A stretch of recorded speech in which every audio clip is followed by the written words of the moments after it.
Magandang umaga mga kasambahay. This is Dr. Steph Supan for another episode of Women's Health.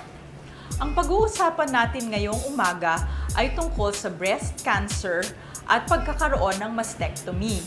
Karamihan ng mga babaeng nadadiagnose ng breast cancer ay nangangailangan ng mastectomy o pagtanggal ng isa o dalawang breasts.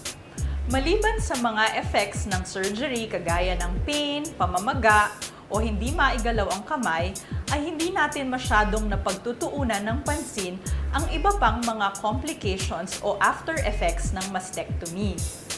Ang babaeng natanggalan ng breasts ay maaaring maraming psychological effects. Siya ay maaaring magkaroon ng depression, pagbaba ng kanyang self-esteem o pagiging self-conscious. Ano ba ang choice ng isang babae after mastectomy? Pagkatapos ng isang mastectomy, maaari nang wala nang gawin ang isang babae sa kanyang post-op site. Ito ay ang mga babaeng ayaw na ng complications o any further operations.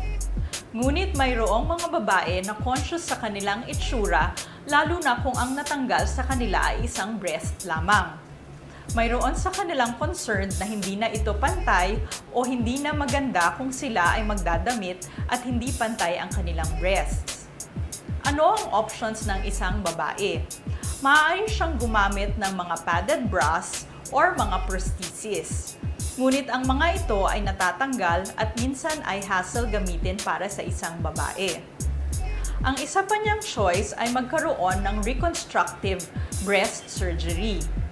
Ang reconstructive breast surgery ay maaaring gawin right after a mastectomy o pagkatapos ng kanyang operasyon.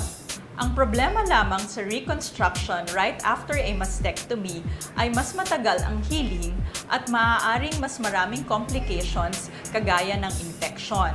Maaari rin namang magkaroon ng reconstruction 6 to 12 months pagkatapos ang mastectomy. Makatutulong din sa isang babae na kumausap sa mga babaeng nagkaroon na ng mastectomy. Maaari silang kumausap ng na-mastectomy na hindi na nagpa-reconstruct o ang mga nag-undergo ng reconstructive surgery.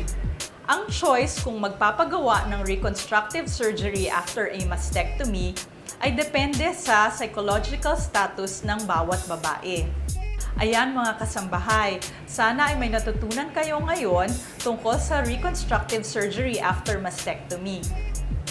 Ito po si Dr. Steph Supan for Women's Health.